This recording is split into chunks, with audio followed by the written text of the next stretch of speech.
Hello, good evening everyone. My name is Kiran Kuhar और मैं हूं आपकी पेपर 2 यूजीसी नेट ज्योग्राफी की ट्रेनर। लाइव क्लास शुरू हो गई है, तो जल्दी से जल्दी आप सब लोग अपनी लाइव क्लास ज्वाइन करो ताकि हम अपना जो सेशन है वो शुरू करते हैं।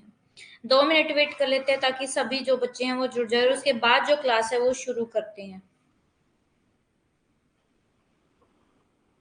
तो आज हम जो टॉपिक शुरू करने वाले हैं वो हमारा टॉपिक है अर्थक्वेक। लास्ट क्लास में हमने अर्थ इंटीरियर के बारे में पढ़ा था।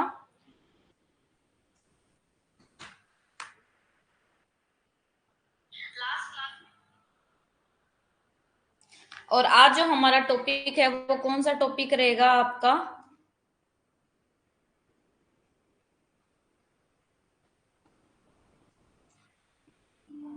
आपका टॉपिक रहेगा अर्थक्वेक। ठीक है। आई होप सबने जो प्रीवियस टॉपिक है वो सबने चेक कर लिया होगा, देख लिया होगा।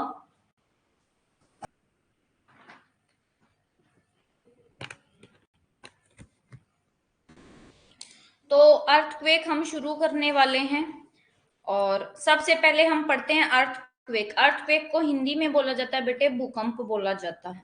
देखो, अब अगर हम ये देखें कि अर्थक्वेक की स्टडी करने वाले सब्जेक्ट को क्या बोलते हैं, जैसे आप ज्योग्राफी है, ज्योग्राफी में आप पढ़ते हो, ज्योग्राफी आपको बताता है डिस्क्रिप्शन ऑफ अर्थ, अर्थ के डिस्क्रिप्शन के बारे में बताता है। ऐसे ही आपका जो सब्जेक्ट है जो अर्थक्वेक के बारे में बताता है उसको बोला जाता है सिस्मोलॉजी, और ये आपका प्रीवियस ईयर क्वेश्चन है। सिस्मोलॉजी आपका वो साइंस है जो स्टडी करता है किसके वेरियस एस्पेक्ट को, यानी कि सिस्मिक एक्टिविटी को, कि कैसे जो अर्थक्वेक की वेव्स है वो जनरेट हुई हैं, और उस साइंस को, उसकी स्टडी को बोला जाता है सिस्मोलॉजी। लॉजी का मतलब होता है स्टडी और सिस्मो का मतलब होता है आपका अर्थक्वेक से। तो अर्थक्वेक की स्टडी करने वाले सब्जेक्ट को क्या बोला जाता है? सिस्मोलॉजी बोला जाता है। और अगर आपसे क्वेश्चन पूछा जाए कि जो आपका वेव्स हैं, अर्थक्वेक की वेव्स है जिनको सिस्मिक वेव्स बोला जाता है, उनको किस पर रिकॉर्ड किया जाता है, तो उनको सिस्मोग्राफ एक आपका इंस्ट्रूमेंट होता है, एक टूल है, उस पर इसको सिस्मिक वेव्स को क्या किया जाता है? रिकॉर्ड किया जाता है। अर्थक्वेक की आपकी 3 वेव हैं। आपकी सबसे पहली है प्राइमरी वेव, प्राइमरी वेव के बाद सेकेंडरी वेव, सेकेंडरी वेव के बाद है आपकी लव वेव। आपकी जो ये वेव्स है ना, वेव्स 2 तरीके की होती हैं। एक को बोला जाता है बॉडी वेव और एक को बोला जाता है आपका सरफेस वेव। ये आगे अभी हम पढ़ेंगे कि बॉडी वेव किसको बोला जाता है, सरफेस वेव किसको बोला जाता है। अब यहाँ पे सबसे इंपॉर्टेंट बात है कि फोकस किसको बोला जाता है, एपी सेंटर किसको बोला जाता है, हाइपोसेंटर किसको बोला जाता है। ठीक है, तो बात करते हैं फोकस की। देखो, ये आपका अर्थ है। ठीक है, अर्थ के अंदर जहां पर जो अर्थक्वेक है, भूकंप है, भूकंप का जहां पर सबसे पहले अकरेंस होता है, यानी कि भूकंप जहां पर अर्थ के अंदर सबसे पहले आता है, उसको बोला जाता है आपका फोकस। और इस फोकस के बिल्कुल स्ट्रेट यानी कि सीधा जहां पर सबसे पहले भूकंप जो है अर्थ के ऊपर आता है, बिल्कुल सीधा जो पॉइंट होता है, इसको बोला जाता है आपका एपी सेंटर। ठीक है, इसको एपी सेंटर बोलते हैं। और फोकस समझ में आ गया। देखो, the place of the occurrence of an earthquake is called focus. वो प्लेस जहां पे अर्थक्वेक, बेटे नेटवर्क जो इशू है ना रतिलाल, वो मेरे साइड से नहीं है, मेरे साइड से नेटवर्क एकदम ओके है। आप एक बार चेक करो दोबारा से, जो क्लास है क्लास को दोबारा से ज्वाइन करो। ठीक है, तो देखो, ये आपका अर्थ है। अर्थ के अंदर सबसे पहले जहां पे वेव उठती है, अर्थक्वेक आता है, उसको बोला जाता है फोकस। और फोकस के बिल्कुल स्ट्रेट में वो पॉइंट जहां पर ये वेव सबसे पहले पहुंचती हैं, उसको बोला जाता है एपी सेंटर। और एपी सेंटर कहाँ पे लोकेट है? Which is located on the earth surface and is always perpendicular to the focus. Focus के हमेशा परपेंडिकुलर होगा। ठीक है, फोकस के हमेशा राइट एंगल पर होगा, परपेंडिकुलर होगा आपका एपी सेंटर। हिंदी में भी देख लो, भूकंप विज्ञान वह विज्ञान है जो भूकंप आने के दौरान उत्पन्न भूकंपीय तरंगों के विभिन्न विभिन्न पहलुओं का क्या करता है? अध्ययन करता है, स्टडी करता है। और जो भूकंप की वेव्स उनको सिस्मोग्राफ जो उपकरण है उसमें रिकॉर्ड किया जाता है। और भूकंप आने के स्थान को फोकस कहा जाता है। और जिस स्थान पर सबसे पहले भूकंपीय घटना का अनुभव होता है उसे उपकेंद्र बोला जाता है। एक होता है फोकस और एक होता है आपका एपिसेंटर, इसमें कंफ्यूज मत होना, ठीक है। देखो ये तो आपका क्या हो गया, फोकस या एपिसेंटर। इस एपिसेंटर पे आने के बाद एक जो आपका अर्थक्वेक है ना, यहाँ पे अपोजिट साइड में 21 मिनट बाद आता है, जिसको बोला जाता है एंटीपोड, ठीक है।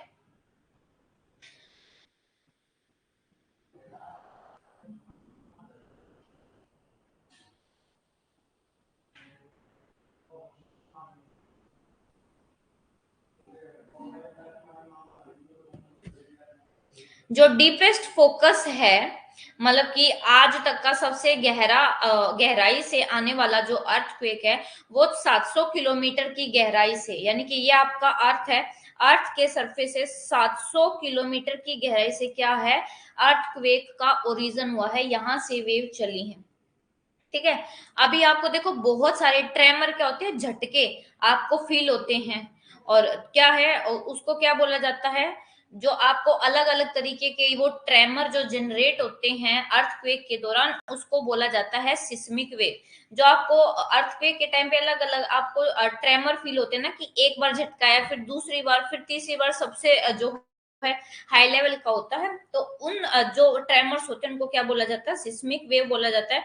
और जनरली जो आपकी सिस्मिक वेव होती है बेटे, वो 3 कैटेगरी की होती है, primary waves, secondary waves, surface waves, ठीक है। आपकी प्राइमरी वेव को पी वेव भी बोलते हैं, सेकेंडरी वेव को S wave, and surface wave को आपका एल वेव भी बोलते हैं। अब आपके जो ए एन स्ट्रोलर है ना, ए एन स्ट्रोलर ने जो है अर्थक्वेक के बारे में बताया है कि अर्थक्वेक इज एन वाइब्रेशन, कि अर्थक्वेक क्या है, एक वाइब्रेशन है। किस में वाइब्रेशन है, हमारे अर्थ के सरफेस पर। वाइब्रेशन या ऑस्किलेशन क्या होता है, दोलन ऐसे अर्थ के सरफेस पे, ठीक है। अर्थक्वेक एक वाइब्रेशन या दोलन है जो हमारे अर्थ के सरफेस पर होता है, जो कि किसकी वजह से होता है, डिस्टरबेंस होने की वजह से, या तो ग्रेविटेशनल इक्विलिब्रियम, यानी कि जो आपकी रोक है ना, रोक में देखो आपको मैंने थ्योरी ऑफ आइसोस्टेसी करा हुआ है, ये देखो ये आपकी रोक है, जितनी रोक ऊपर है उतनी रोक नीचे है। अगर इसका थोड़ा सा भी पार्ट क्या होता है, डिसबैलेंस होता है, तो ये अनइक्विलिब्रियम पोजीशन में हो जाती है, उसकी वजह से आपके जो है अर्थक्वेक आते हैं।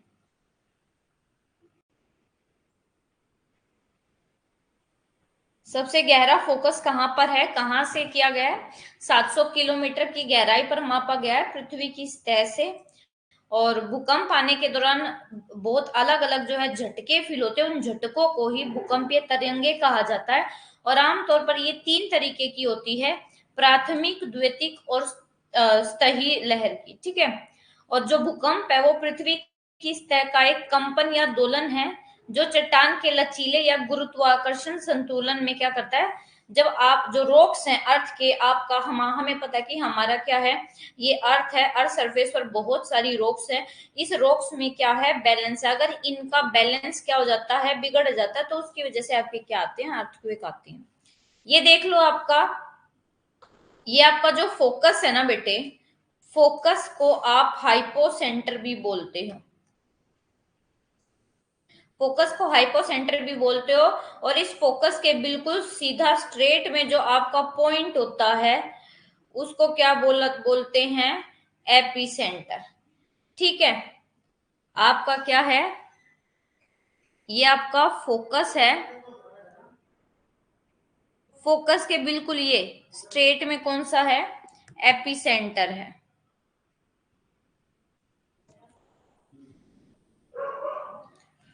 और हमें पता है कि जब अर्थक्वेक आता है, तो अर्थक्वेक के टाइम पे जो ये सिस्मिक वेव आती है ना, पहले ये I P wave, P wave के बाद I S wave, S wave के बाद I L wave.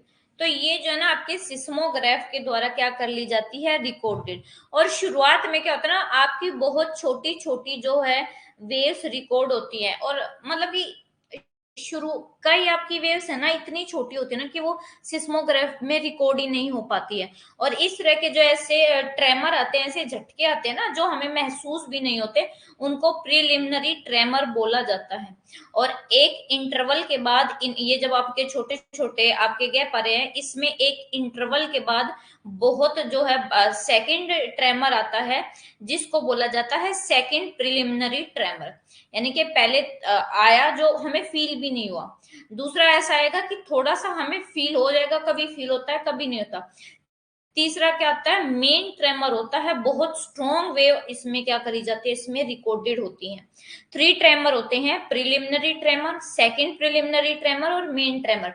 Main tremor में आपका बहुत बड़ा आपको झटका लगता है, एकदम से सब कुछ हिल जाता है, घर में खिड़की पंखे वगैरह सब कुछ। और कई बार उस मेन ट्रेमर में अगर वो आपका अर्थ ज्यादा मैग्नीट्यूड पर है तो वो टूट भी जाता है, घर वगैरह भी टूट जाते हैं। ठीक है, तो ये हिंदी में है कि जब भूकंप आता है तो जो आपका सिस्मोग्राफ है उसकी मदद से भूकंपीय जो तरंगे हैं उसको मापा जाता है, उसको दर्ज किया जाता है। शुरुआत में कुछ छोटे और कमजोर जो है जो उतार चढ़ाव है वो दर्ज किए जाते हैं। और ऐसे जो झटके होते हैं उनको प्रारंभिक झटके बोला जाता है, फिर थोड़े अंतराल के बाद दूसरे झटके आते हैं, वो रिकॉर्ड होते हैं। और लास्ट में बहुत तेज लहरों के जो है ना झटके रिकॉर्ड किए जाते हैं, जिन्हें मुख्य झटके, इंग्लिश में याद रखना,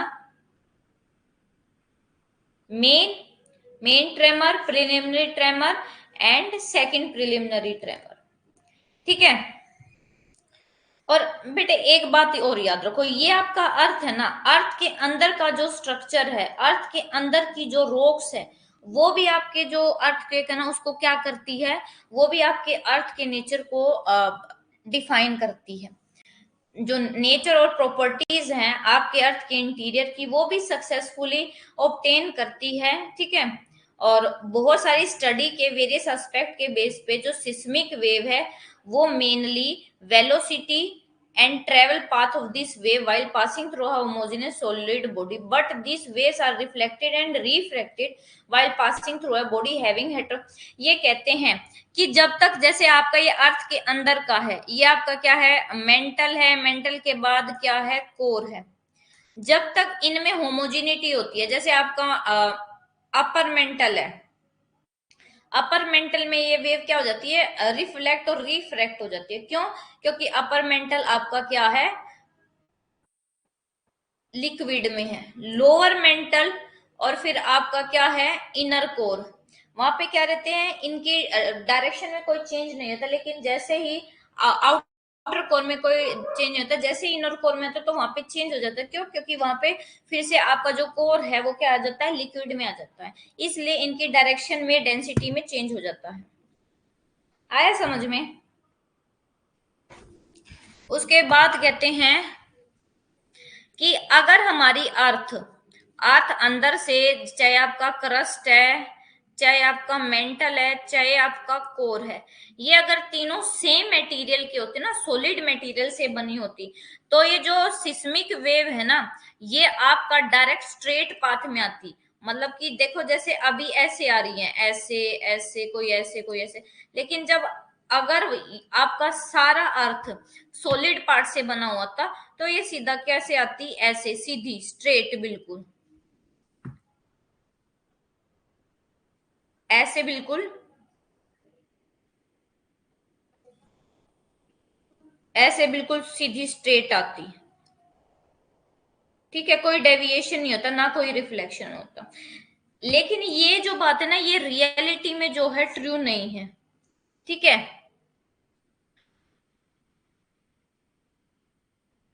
ये जो आपकी सिस्मिक वेव है ना, ये क्या है, आपकी कर्व्ड पाथ में होती है, ऐसे कर्व पाथ ले लेती हैं।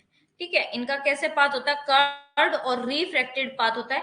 ये बेटे इनका पाथ कर्व और रिफ्रैक्टेड इसलिए होता है क्योंकि हमारी जो अर्थ है, अर्थ के अंदर का जो स्ट्रक्चर है वो होमोजीनियस नहीं है, सेम नहीं है, कहीं पे लिक्विड है, कहीं पे सॉलिड है, तो उसकी वजह से इनकी शेप में, इनकी डायरेक्शन में भी क्या आ जाता है, चेंज हो जाता है।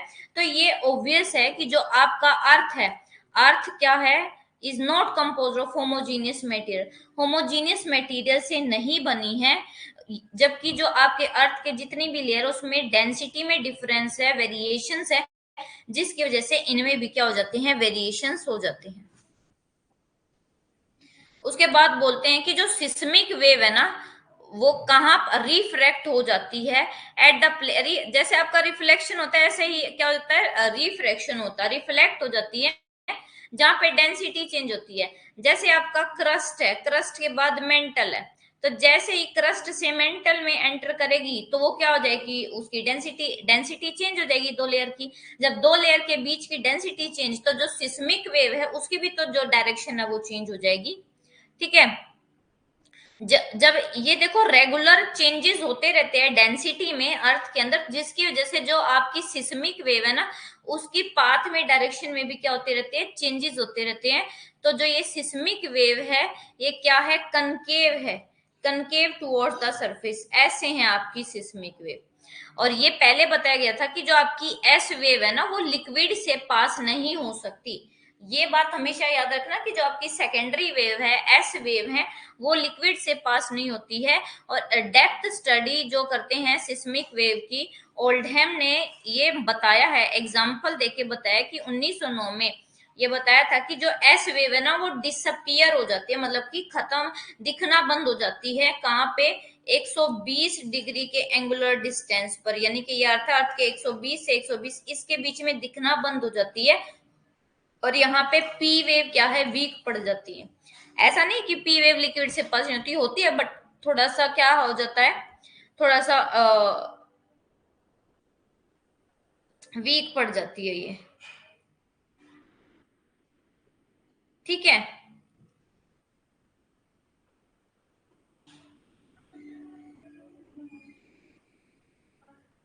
हिंदी में भी देख लो इसको।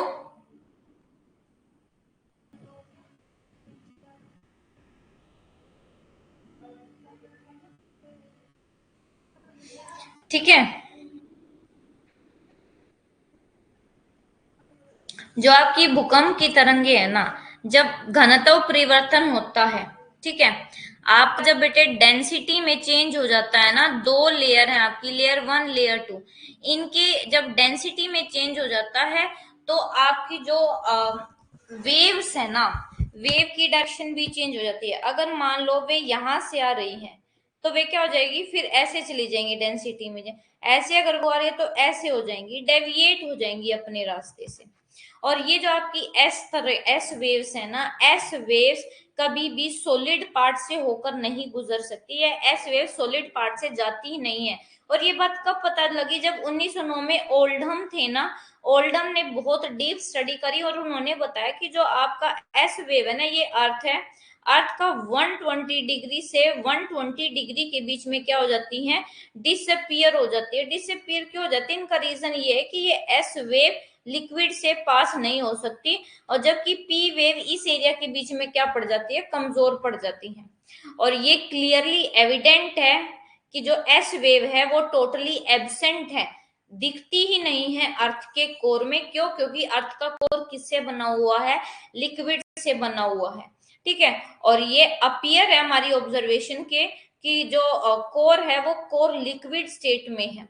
ठीक है। जो कि कितनी गहराई पर है, 2900 किलोमीटर की गहराई पर है अर्थ के सरफेस पे।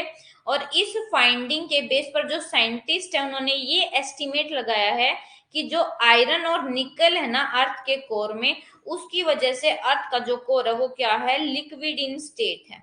ठीक है। ये जो कोर है ये लिक्विड इन स्टेट है। क्यों है, क्योंकि यहाँ पे आयरन प्लस कौन प्रेजेंट है, निकेल प्रेजेंट है। हिंदी में है देख लेते हैं कि इससे स्पष्ट है कि पृथ्वी के कोर में जो एस तरंगे है वो कंप्लीटली अनुपस्थित है। और इससे ये भी बेटे आपका सिद्ध होता है कि जो कोर है ना, जब हमारी एस वेव वहां से नहीं जाती, इसका मतलब हमें एक एक्सेप्शन पता है कि जो एस वेव है ना वो कहाँ से नहीं जा सकती, कहाँ से नहीं गुजर सकती, लिक्विड से नहीं गुजर सकती। तो अब हमें क्लियरली पता चल गया कि अगर हमारी जो एस वेव है वो कोर में एब्सेंट है, कोर में एब्सेंट है, तो इसका मतलब रीजन क्या है कोर में एब्सेंट होने का, कि जो कोर है कोर में लिक्विड है। ठीक है। ये कहते हैं कि अगर हम नेचर को पढ़ें, कैरेक्टरिस्टिक विशेषता पढ़ें, वेलोसिटी पढ़े सिस्मिक वेव की, हमें ये जानने को मिलता है कि बहुत सारे डेंसिटी जोन हैं अर्थ के अंदर, ठीक है। और जो डिटेल स्टडी करी है सिस्मिक वेव की अलग अलग एपी सेंटर पे पूरे वर्ल्ड में, तो उससे भी ये फैक्ट रिवील हुआ है कि क्या है, यहाँ पर बहुत सारे जो एक्स्ट्रा सेट हैं सिस्मिक वेव के, जो कि एक दूसरे से मिलते हैं, वो एग्जिस्ट करते हैं, जो कि पी और एस वेव के बिल्कुल सिमिलर है। बस उनकी जो स्पीड क्या है, वो क्या है, पी और एस वेव से स्पीड कम है, लेकिन बहुत सारी ऐसी सिस्मिक वेव मिलती हैं। ये डिटेल स्टडी करने से पता चला है। और ये एक नॉन फैक्ट है कि जो वेलोसिटी है सिस्मिक वेव की, ये इंपॉर्टेंट है। सिस्मिक वेव की वेलोसिटी चेंज होती है जब चेंज होता है रॉक्स की डेंसिटी में। रॉक्स हैं, रॉक्स की डेंसिटी में जब चेंज होगा, तभी आपकी जो सिस्मिक वेव हैं उनकी डेंसिटी में चेंज होगा, ठीक है। ये देखो अर्थक्वेक है, अर्थक्वेक पे आपको फोकस और हाइपोसेंटर का पता चल गया। फोकस किसको बोलते हैं, हाइपोसेंटर किसको बोलते हैं, एपिसेंटर किसको बोलते हैं, ठीक है। अब देखो रीजन क्या है अर्थक्वेक आने के। देखो अर्थक्वेक आने के रीजन नेचुरल तो है ही है, नेचुरली तो अर्थ में अर्थक्वेक आते ही आते हैं। आप सबको पता है कि जो अर्थ है वो अपने आप को होमोस्टैटिक प्रोसेस के द्वारा क्या करती रहती है, अपने आप को हील करती रहती है। जो नेचर में, नेचर की वजह से कुछ कमी हुई है या कुछ डिस्टरबेंस हुआ है, तो वो नेचर अपने अकॉर्डिंग ही क्या कर लेता है, सेट कर लेता है, और उस प्रोसेस को होमोस्टैटिक प्रोसेस बोला जाता है। अब आपके अर्थक्वेक क्या क्यों आते हैं, सबसे मेन पहला रीजन है वोल्केनिक एक्टिविटी, यानी कि ज्वालामुखी फटने की वजह से। जब आपका ये वोल्केनो है, वोल्केनो फटता है, तो देखो ये बहुत प्रेशर के साथ अंदर से जो है आपका जो लावा है वो बाहर निकल कर आता है। जब ये इतनी ज्यादा स्ट्रोंगली आता है, इसके साथ गैसेस भी होते हैं, वो गैसेस भी बहुत शोर के साथ आती है, जिसकी वजह से आसपास के एरिया में क्या आता है, आपका भूकंप आता है। तो इस भूकंप की वजह से आपके क्या आ जाते हैं, अर्थक्वेक आ जाते हैं। और दूसरा है फोल्टिंग। फोल्टिंग बेटे जब आपकी जो प्लेट है, प्लेट एक दूसरे से दूर मूव करती है, या प्लेट एक दूसरे के पास मूव करती है, या प्लेट एक दूसरे के सहारे से निकल जाती है, तो इस केस में भी आपके क्या आते हैं, फोल्ट आते हैं। और सबसे ज्यादा फोल्ट तब आते हैं कि जब दो प्लेट एक दूसरे के पास आती हैं, ठीक है। उसके बाद है आइसोस्टेटिक डिस्टरबेंस। आइसोस्टेटिक डिस्टरबेंस यानी कि आपका अर्थ के ऊपर ये क्या है, अर्थ के ऊपर ये माउंटेन्स हैं, और ये माउंटेन्स क्या है, एक इक्विलिब्रियम पोजीशन में, कि इनका एक पार्ट अगर ऊपर है तो नो पार्ट अंदर है। ये अंदर वाला पार्ट इसको क्या करता है, ऊपर वाले पार्ट को बैलेंस करता है। अगर इन दोनों के रेशियो में थोड़ा सा भी चेंज होता है, तो आपके क्या आ जाते हैं, अर्थक्वेक आते हैं, लैंडस्लाइड आ जाती है।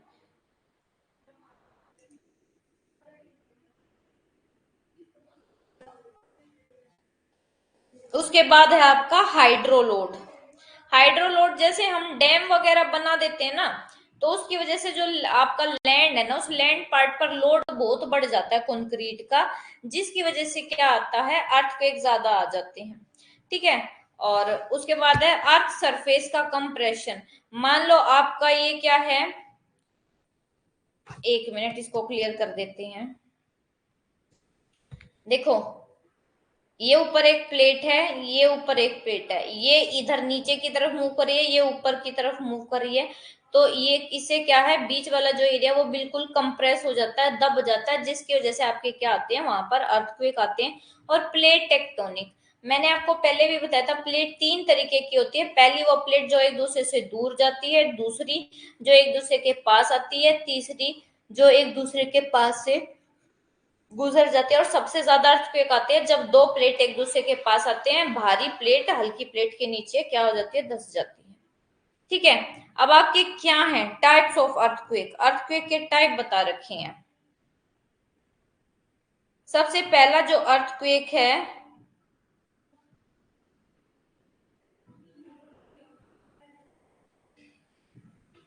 सबसे पहला जो अर्थक्वेक है उसको बोला जाता है,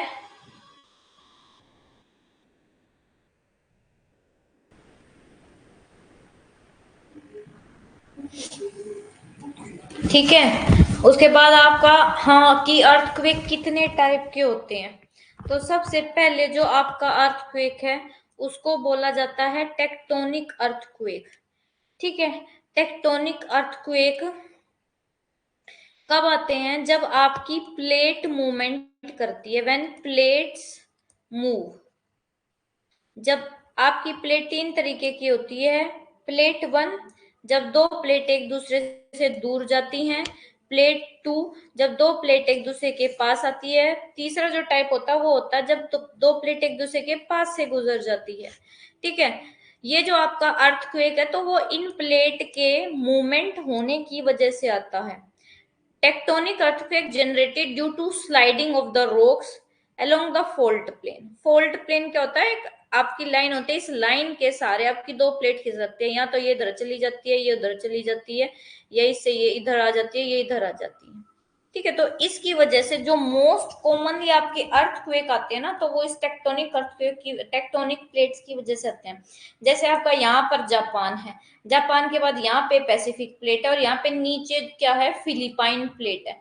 तो जापान में इसलिए भी ज्यादा जो है आपके अर्थक्वेक आते हैं, क्योंकि जापान इन तीनों प्लेट के यहाँ पे जॉइंट पे के ऊपर स्थित है, जिसकी वजह से इन तीनों प्लेट में नीचे कोई भी गड़बड़ होती है तो उसका इफेक्ट सीधा किस पर है? जापान में पड़ता है। उसके बाद है वोल्केनिक अर्थक्वेक।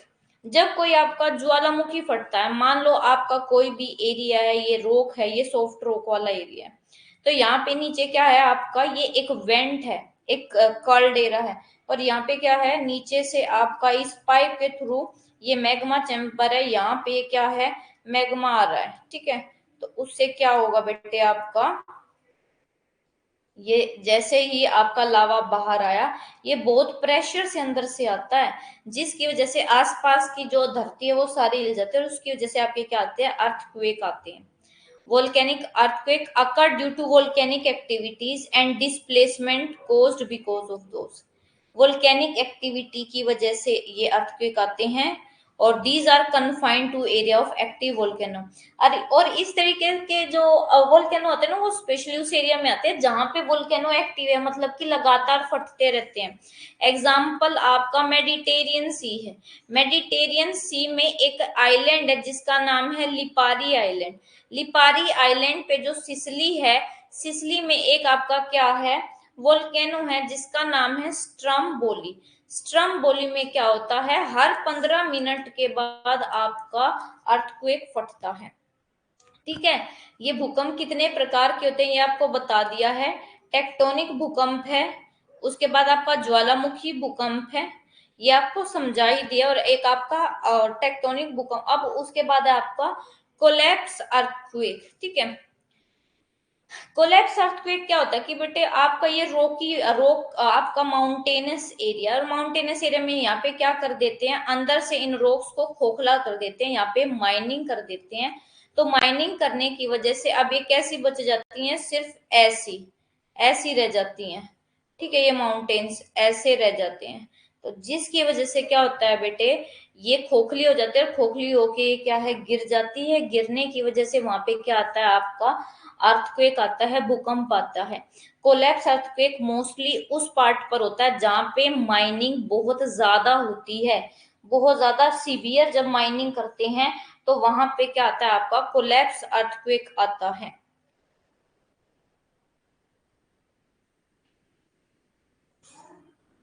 उसके बाद आपका एक्सप्लोजन अर्थक्वेक अब कौन से होते हैं? देखो, एक्सप्लोजन अर्थक्वेक आपके वो अर्थक्वेक आते हैं, मान लो ये आर्टिफिशियल होता है, ये ह्यूमन की वजह से होता है, ये कोई नेचुरल नहीं है। और ये कोलैप्स अर्थक्वेक भी आर्टिफिशियल है, ह्यूमन एक्टिविटी ज्यादा करने की वजह से आता है। एक्सप्लोजन अर्थक्वेक कौन सा है? जब आपकी जो ग्राउंड है, आपका ये ग्राउंड है, जब यहाँ पे हम कोई न्यूक्लियर एक्सप्लोजन कर देते हैं, कोई केमिकल एक्सप्लोजन हो जाता है, तो उसकी वजह से जो आपका ये लैंड पार्ट है, इसमें क्या होती है? शेकिंग होती है। ठीक है, उस शेकिंग की वजह से ही क्या होता है? आपका अर्थक्वेक आता है। उसके बाद है आपका रेजर्वोयर इंड्यूस्ड अर्थक्वेक। ठीक है, ये रेजर्वोयर इंड्यूस्ड अर्थक्वेक भी कैसे होते हैं आपके, आर्टिफिशियल होते हैं, ह्यूमन एक्टिविटी की वजह से आते हैं। एग्जाम्पल, जो इंजीनियर्स हैं उन्होंने ये आपके दो रॉक्स के बीच में यहाँ पे क्या बना दिया, ये डैम बना दिया, ठीक है। और उन्होंने स्टडी नहीं करी कि उन्होंने पहले, जब भी आपका डैम बनता है तो उस डैम करने से पहले आपकी एक स्टडी करी जाती है, एक सर्वे होता है कि यहाँ का स्ट्रक्चर कैसा है, रॉक्स कैसी हैं, ठीक है, सॉफ्ट रॉक तो नहीं है, हार्ड रॉक है, लाइमस्टोन रॉक तो नहीं है, ये सब देखा जाता है। जो वाटर है, वाटर स्पीड क्या है, ये सब चीजें देखा जाता है। अगर मान लो जो आपका इंजीनियर है वो सर्वे नहीं करता और वो डायरेक्ट यहाँ पे क्या है, डैम बना देता है, और इन फ्यूचर ये जो आपका एरिया है, यहाँ पर सॉफ्ट रॉक ज्यादा है, तो सॉफ्ट रॉक होंगी तो ये तो यहाँ पे इसका तो क्या हो जाएगा, बहुत ज्यादा इरोजन हो जाएगा इस लैंड का, जिसकी वजह से ये डैम क्या हो जाएगा, ब्रेक हो जाएगा। और जैसे ही डैम ब्रेक होगा तो क्या आएगा, आपका अर्थक्वेक आएगा। इसी को बोला जाता है रेजर्वोयर इंड्यूस्ड अर्थक्वेक। आपका हिंदी में देखो, ये जो कोलैप्स अर्थक्वेक है इसको पतन भूकंप बोलते हैं, विस्फोट भूकंप है, और जलाशय प्रेरित भूकंप है। अब आपके अर्थक्वेक के टाइप मैंने करवा दिए। टेक्टोनिक अर्थक्वेक ये नेचुरल है, वोल्केनिक अर्थक्वेक ये भी नेचुरल है, एक्सप्लोजन आपका क्या है, आर्टिफिशियल है, कोलैप्स भी आपका क्या है, ये आर्टिफिशियल है। जैसे आप ना बहुत बार यूट्यूब पर रील्स भी देखोगे कि कई बार ना आपकी बिल्डिंग गिराई जाती है, तो जब वो बिल्डिंग गिरती है ना ऊपर से नीचे, तो क्या होता है, बहुत जोर से अर्थ पर शेकिंग होती है, अर्थ के सरफेस से, जिसकी वजह से क्या आ जाता है, अर्थक्वेक आ जाता है, और उसी को अर्थक्वेक बोलते हैं। अब देखो, ये आपका प्रीवियस ईयर क्वेश्चन है, पेपर में पूछा गया है। अर्थक्वेक मैच द फॉलोइंग में दिया गया, यहाँ पे लिस्ट 1 लिस्ट 2 में दिया गया था कि फोकस के अकॉर्डिंग आपको मैच करने थे और एक ऑप्शन चूज करना था। अब अर्थ की फोकस यानी कि गहराई के आधार पर अर्थक्वेक को 3 जोन में डिवाइड किया गया है, शैलो अर्थक्वेक, इंटरमीडिएट अर्थक्वेक और डीप अर्थक्वेक। शैलो अर्थक्वेक कौन से होते हैं, जो बहुत गहराई से नहीं होते, यानी कि जिनकी गहराई कम होती है। आपका शैलो अर्थक्वेक की जो जो फोकस है, जो गहराई है, वो 0 से 50 किलोमीटर की गहराई से उसका ओरिजिन होता है। इंटरमीडिएट अर्थक्वेक वो अर्थक्वेक होते हैं जिनकी गहराई 50 से 250 किलोमीटर के बीच में है। और डीप अर्थक्वेक वे अर्थक्वेक हैं जिनकी गहराई 250 से 700 किलोमीटर है। मैक्सिमम जो फोकस है, फोकस 0 से 700 होगा, और इसी के बेस पे 3 तरीके के आपके अर्थक्वेक हैं। शैलो अर्थक्वेक जो कि 0 से 50 किलोमीटर है, इंटरमीडिएट अर्थक्वेक जो कि 50 से 250 है, और डीप अर्थक्वेक जो कि 250 से 700 मीटर के बीच में है। हिंदी में भी दे रखा है कि फोकस की, देखो आपको फोकस मैंने बता दिया, फोकस क्या होता है, फोकस को आप हाइपोसेंटर भी बोलते हो, और एक आपका होता है एपिसेंटर, एपिसेंटर भी बता दिया, और एक आपका बता दिया एंटीपोड क्या होता है, ये सब मैं आपको बता चुकी हूँ। और इसके बेस पर 3 जोन में बटा गया, उथला, मध्यवर्ती और गहराई। इन पे बेस पर 0 से 700 किलोमीटर के बीच में है, ठीक है। उथले भूकंपों का फोकस 0 से 50, मध्यवर्ती भूकंपों का 50 से 250, और गहरे भूकंपों का फोकस 250 से 700 इसके बीच में होता है। ये देखो आपके शैलो फोकस कैसे आएंगे, जब आपकी ये देखो, ये एक प्लेट है, 2 प्लेट एक दूसरे के पास आ रहे, ये प्लेट थोड़ी सी ऐसे टच हुई, तो यहां से जो भूकंप का ओरिजन होगा उसको बोला जाता है शैलो फोकस। फिर आपकी प्लेट थोड़ी सी और नीचे चली गई और ये प्लेट थोड़ी सी और ऊपर आ गई, तो वहां पे जब आपका फोकस ओरिजन होगा अर्थक्वेक का, तो होगा इंटरमीडिएट। और बहुत गहराई में जाकर जब प्लेट पिघलते तो तब आते आपके डीप फोकस, जो कि 700 किलोमीटर के आसपास होता है, ठीक है। अब आपकी सिस्मिक वेव के टाइप है, जिसको पी वेव, एस वेव भी बोला जाता है। देखो, आपकी पी वेव, एस वेव, आपकी लव वेव और रेलेग वेव, जो ये पी वेव और एस वेव होती है, इनको क्या बोला जाता है, बॉडी वेव। बॉडी वेव क्यों बोला जाता है, क्योंकि ये आपका अर्थ है, अर्थ की बॉडी के अंदर ही रहती है, कभी भी अर्थ के सरफेस पर नहीं आती। जबकि आपकी ये दोनों क्या है, सरफेस वेव है, ये पृथ्वी के सरफेस पर चलती हैं और सबसे ज्यादा डिस्ट्रक्शन भी ये लव वेव करती है, सबसे लेट आती है और सबसे ज्यादा डिस्ट्रक्शन करती है। अब इसमें देखो, सिस्मिक वेव में body wave, surface wave. Body wave में आपका longitudinal P wave, transverse wave. देखो लॉन्गिट्यूडनल क्या होती है, ऐसे स्ट्रेट, ट्रांसवर्स कैसी होती है, 90 डिग्री पर होती है। एल वेव ये है आपका। अब सबसे पहले है प्राइमरी वेव। देखो प्राइमरी वेव को हम लॉन्गिट्यूडनल और कंप्रेशनल वेव भी बोलते हैं, या सिंपली आप पी वेव भी बोलते हो, क्योंकि ये जो साउंड वेव्स होती है ना, साउंड वेव ऐसे चलती हैं, अगर यहाँ से कुछ बोला तो सीधा ऐसी जाएंगी, तो इसको क्या बोला जाता है, प्राइमरी वेव, या ये साउंड वेव की तरह दिखती है। तो ये देखो, ये आपको कीवर्ड दे दिया जाएगा कि कौन सी वेव है जो साउंड वेव की तरह होती है, तो वो आपकी प्राइमरी वेव होती है, जहां पे particle, wherein particle move both to end from the line of the propagation, यानी कि यहां से, जहां से बोला है एंड तक, वहां तक क्या जाएगी, ये मूव करेंगे पार्टिकल। देखो जो सबसे ज्यादा जो स्पीड होती है वो पी वेव की होती है। P wave travel with fastest speed through solid material. Solid material से जब जाते हैं तो पी वेव की जो स्पीड होती है वो बहुत ज्यादा होती है। ये भी ये है कि जो आपकी पी वेव है ना, ये लिक्विड से भी पास हो सकती है, लेकिन डिफरेंस इतना आ जाता है कि बेटे कि जब ये लिक्विड से पास होती है ना, तो इसकी जो स्पीड है ना वो कम हो जाती है एज कंपेयर टू इसकी सॉलिड मटेरियल में जब ये जाती है तो स्पीड ज्यादा, लेकिन जैसे ही लिक्विड में आते हैं तो ये वीक पड़ जाती है। उसके बाद है सेकेंडरी वेव। प्राइमरी वेव के नाम याद रखना, कंप्रेशनल वेव, लॉन्गिट्यूडनल वेव। उसके बाद है सेकेंडरी वेव। सेकेंडरी वेव में जो मटेरियल है वो 90 डिग्री पर मूव करते हैं ऐसे, ठीक है, इसलिए इनको ट्रांसवर्स या डिस्टोर्शनल और सिंपली एस वेव भी बोलते हैं। ये कैसे होती हैं, जैसे पानी में ऐसे रिपल्स नहीं होते जब आप पानी में कुछ पत्थर मार देते हो, और लाइट वेव की तरह होती है। तो आपसे क्वेश्चन पूछा जाएगा कि कौन सी वेव है जो कि वाटर रिपल्स या लाइट वेव की तरह होती है, जिसमें जो पार्टिकल्स हैं वो राइट एंगल, ये रेज हैं, रेज के राइट एंगल पर मूव करते हैं, ठीक है।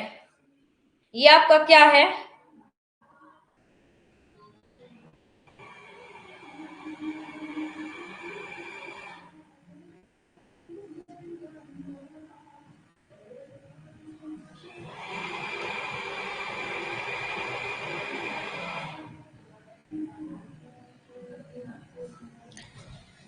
अब है आपकी एस वेव्स। एस वेव्स आपकी क्या है, जो कि लिक्विड मटेरियल से आपकी पास नहीं हो सकती, उसको बोला जाता है आपका एस वेव, ठीक है।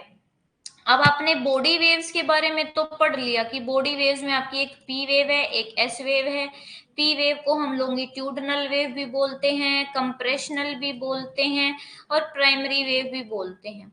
और एस वेव को क्या बोलते हैं, एस वेव को सेकेंडरी वेव, या इसको हम ट्रांसवर्स वेव भी बोलते हैं। पी वेव की स्पीड सबसे ज्यादा, फिर सेकेंडरी की, फिर आपकी सबसे लास्ट में होती है एल वेव की, ठीक है। अब आप बॉडी वेव में इससे खत्म हो गया, अब हम आते हैं सरफेस वेव में। सरफेस वेव में होती है आपकी मेन एल वेव। ये इसको एल नाम इसलिए भी दिया क्योंकि आपके जो लव साइंटिस्ट थे, उन्होंने इसको क्या किया था, इन्वेंट किया था, उन्होंने इसको फाइंड आउट किया था। इसको हम लॉन्ग पीरियड वेव भी बोलते हैं। और ये जो वेव होती है, ये जनरली क्या करती है, generally affect only the surface of the earth and die out at smaller depth. देखो ये आपकी जो अर्थ ना, अर्थ के सरफेस पर आती है ये, ठीक है, और अर्थ के सरफेस पर आती है, सबसे ज्यादा डिस्ट्रक्शन करती हैं। और ये वेव सबसे लॉन्गेस्ट जो डिस्टेंस है ना सिस्मिक वेव का, वो कवर करती हैं। और इनकी जो स्पीड होती है ना, वो पी वेव और एस वेव से कम होती है, लेकिन ये सबसे ज्यादा वॉयलेंट और डिस्ट्रक्टिव होती है, सबसे शांति से आती हैं, सबसे ज्यादा हंगामा करती हैं। पी वेव एस वेव बहुत हंगामे से आती है और बहुत शांति से क्या करते हैं, कुछ नहीं करते, डिस्ट्रक्शन नहीं करती हैं, ठीक है। तो जो एस तरंगे हैं वो तरल पदार्थों से होकर नहीं गुजर सकती। उसके बाद जो आपकी ये हैं स्थायी तरंगे हैं, इन्हें लंबी अवधि की तरंगे या केवल एल तरंगे भी बोला जाता है। और ये जो तरंगे होती है ये आमतौर पर केवल सतह को ही प्रभावित करती हैं।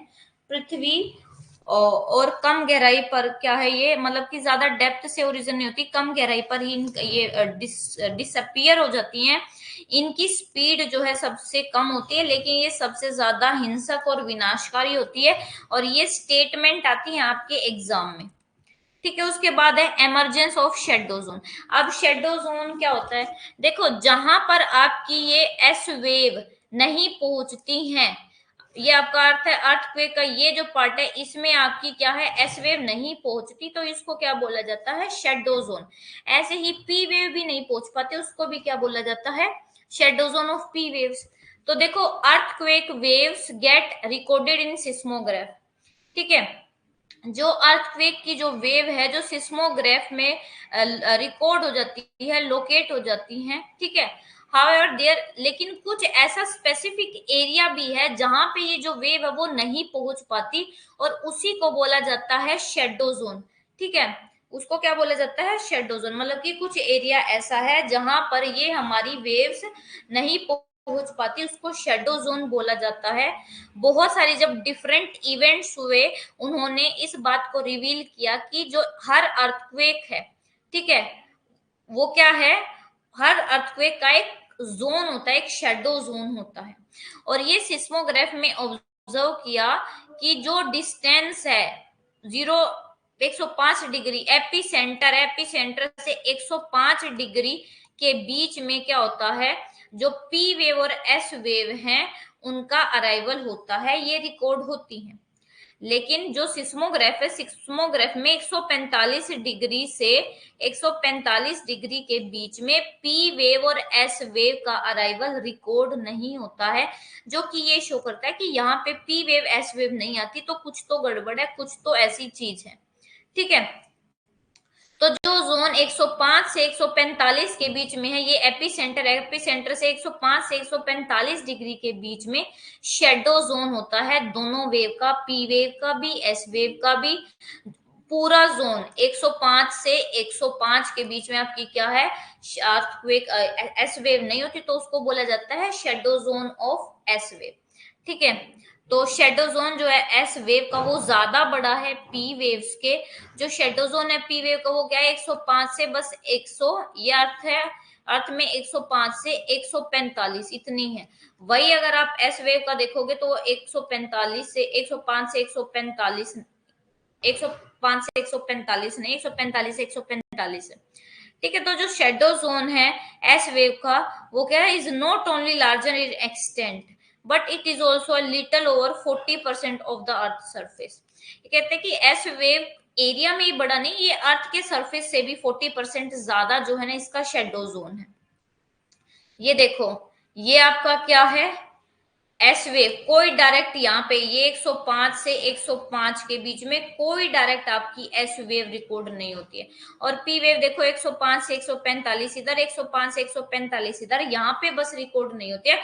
बाकी एस वेव का जो एरिया है वो क्या है, बड़ा है, वही पी वेव का एरिया क्या है, वो कम है। ठीक है, ये देखो सबसे ज्यादा अर्थक्वेक कहाँ पर आते हैं, सबसे ज्यादा अर्थक्वेक आते हैं आपके इस रिंग ऑफ फायर में। सबसे ज्यादा अर्थक्वेक आते हैं इस रिंग ऑफ फायर में। आने का रीजन, क्योंकि यहाँ पे डिस्ट्रक्टिव प्लेट्स होता है, यानी कि दो प्लेट एक दूसरे के पास आती है, तो यहाँ पे डिस्ट्रक्शन ज्यादा होता है, इसकी वजह से यहाँ पे सबसे, वर्ल्ड के सबसे ज्यादा अर्थक्वेक यहीं आते हैं। ठीक है, देखो India had it share in some of devastating earthquake. India में भी बहुत सारे ऐसे इवेंट है कि जहां पर इंडिया में बहुत बुरे अर्थक्वेक आए हैं। 58.6% जो इंडियन लैंड है वो क्या है, 58.6% इंडिया की लैंड पर मॉडरेट यानी कि हल्के से लेके हाई इंटेंसिटी के जो है अर्थक्वेक आते हैं। कुछ जो ग्रेट अर्थक्वेक है ना जो इंडिया में आए हैं, जैसे आपका कच्छ का अर्थक्वेक है, 1819 में था, 8.3 मैग्नीट्यूड पर था। और ये पूछे जाते हैं, मैच द फॉलोइंग में दिए जाते हैं लिस्ट। असम का अर्थक्वेक है, 1897 में आया था। बिहार नेपाल में 1934 में 8.4 मैग्नीट्यूड पे। कोयना अर्थक्वेक है, ये 6.5 मैग्नीट्यूड पर। उत्तरकाशी है वहां पे 6.6 मैग्नीट्यूड पर। किलारी है वहां पे 6.4 मैग्नीट्यूड पर। भुज है 7.7 रिक्टर पर आया था। और जम्मू कश्मीर में 2005 में क्या है, अर्थक्वेक आया था। अब डिस्ट्रीब्यूशन है अर्थक्वेक का।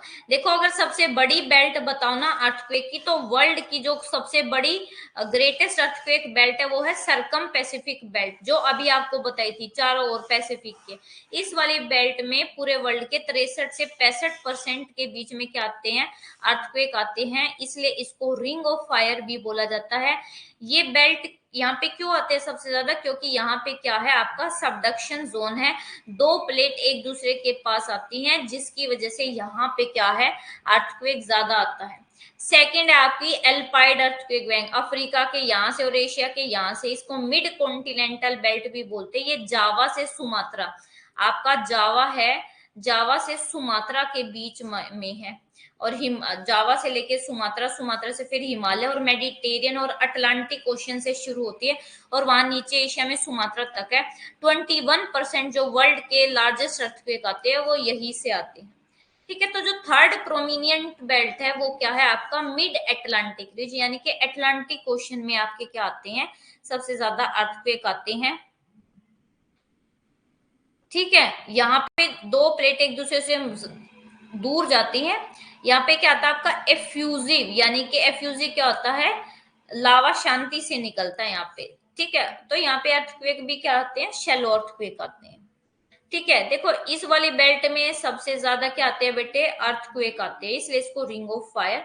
सेकंड बेल्ट आपकी यहां से शुरू होती है और यहां से आके यहाँ पे खत्म होती है, इसको बोला जाता है आपकी मिड कॉन्टिनेंटल बेल्ट या एल्पाइड बेल्ट। थर्ड बेल्ट है आपकी ये, इसको बोलते हैं एटलांटिक बेल्ट। ठीक है, अच्छा अब रीजन क्या है अर्थक्वेक में, रीजन इंडिया में अर्थक्वेक आने के, पहला रीजन तो है ये हिमालयन बेल्ट, कि आपके ये हिमालय है और हिमालय अभी भी बन रहे हैं, जिसकी वजह से यहाँ पे अभी भी आपको देखते हो कि नॉर्दर्न पार्ट में अर्थक्वेक ज्यादा रहे, इसी रीजन से। ठीक है, दूसरा जो सी फ्लोर डिस्प्लेसमेंट, यानी कि समुद्र जो है वो फैल रहा है, दो प्लेट एक दूसरे से दूर जा रहे हैं, जिसकी वजह से समुद्र का एरिया बढ़ रहा है।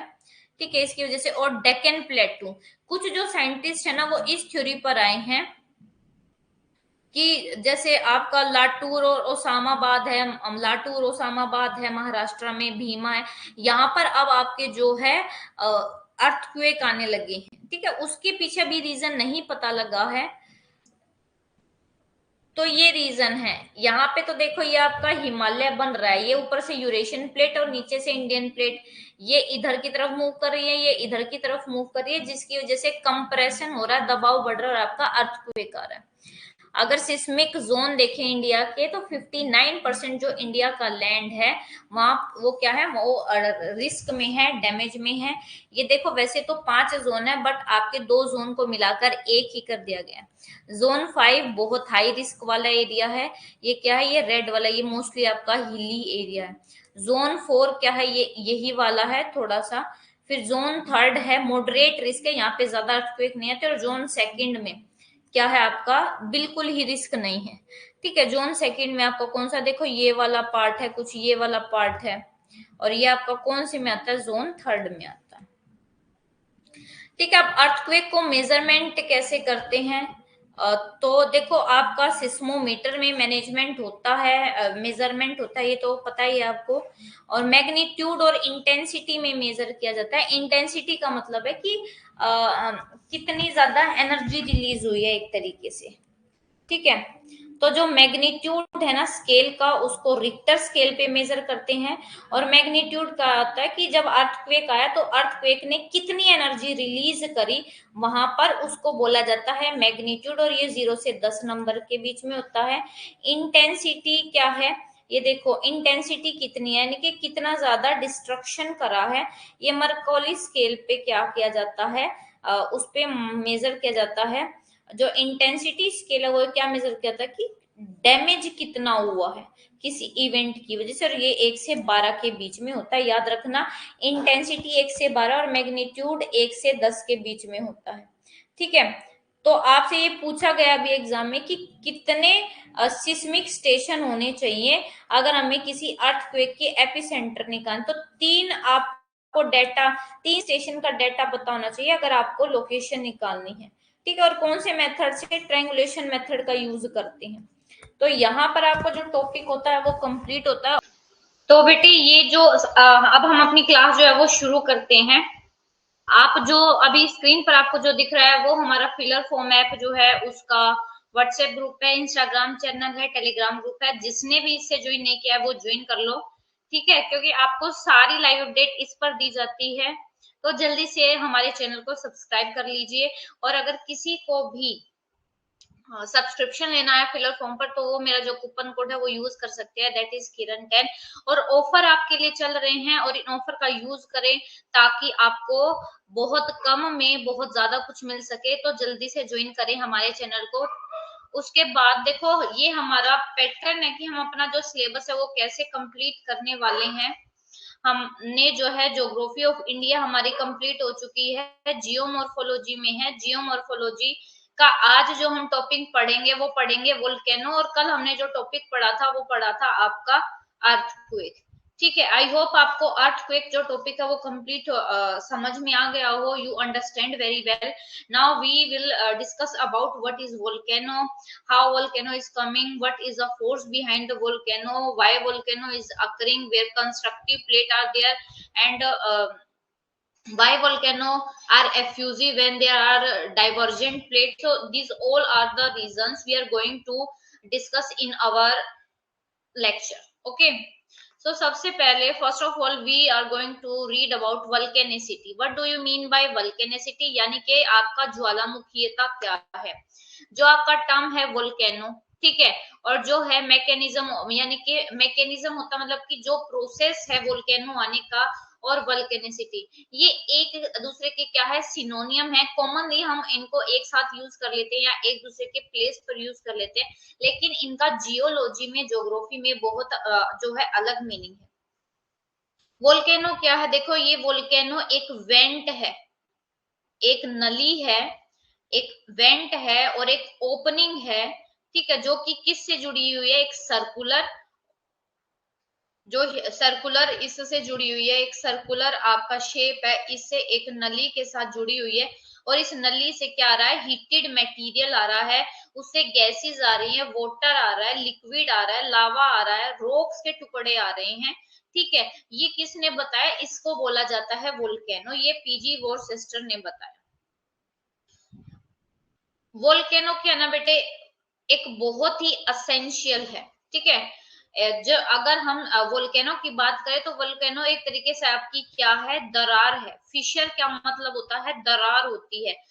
वेंट का मतलब क्या होता है, एक छेद होता है, जो क्या करता है, जिसकी वजह से ये वोल्केनो है ना, वोल्केनो की वजह से ही आपके अंदर का ये मैग्मा बाहर आ पाता है। यहाँ पे लिख रखा है volcano is essentially a fissure और वेंट।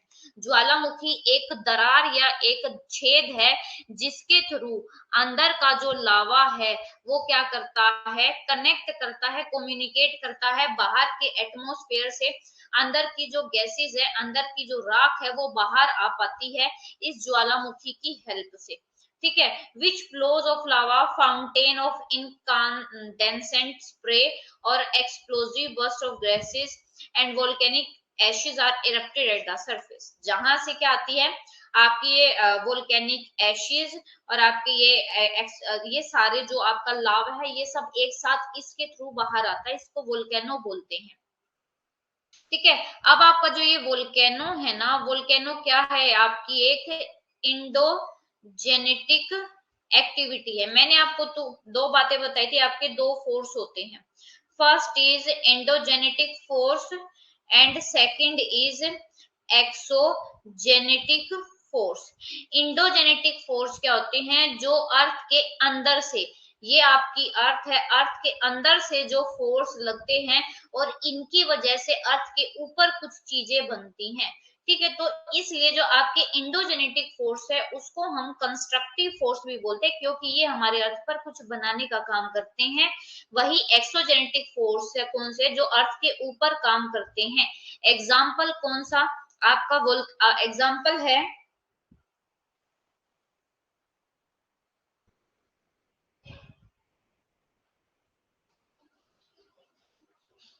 एग्जाम्पल है आपका इसका वोटर है, विंड है, ग्लेशियर है, ठीक है, ये सारे क्या हैं, ये जो इंडोजेनेटिक फोर्स की वजह से जो भी हमारे अर्थ पर बना था, एक्सोजेनेटिक फोर्स की वजह से ये सब बिगड़ जाता है।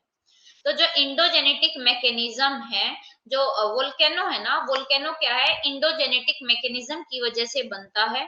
इसमें क्या होता है, आपका हॉट और जो लिक्विड मैग्मा होता है, गैसेस होता है, वो मेंटल पर होती है, और जो आपकी क्रस्ट होती है, ठीक है, जैसे ही एक्सपेंशन होता है तो ये ऊपर उठता है और क्रस्ट पे सारा ये मैग्मा क्या है, छा जाता है, बाहर छा जाता है, और इसी को क्या बोला जाता है, इसकी वजह से बैथोलिथ बनते हैं, लैकोलिथ, ये अभी पता चलेगा क्या होते हैं बैथोलिथ। ठीक है, ये देखो, जब आपका ये है, ये आपका अर्थ है, अर्थ के इंटीरियर पार्ट है। जब अर्थ के नीचे ही, अंदर ही ये ज्वालामुखी फटा, ज्वालामुखी फटने की वजह से ये लावा यहीं पे जम गया ऐसे, कहीं यहाँ पे, और यहाँ पे ये दरारों में ऐसे, कहीं पे ऐसे छोटा सा स्ट्रोक बन गया, कहीं पर ऐसे ये वाली शेप बन गई, डोम शेप बन गई। तो इन सबको क्या बोला जाता है, ये आपके क्या होते हैं, लैंड फॉर्म होते हैं।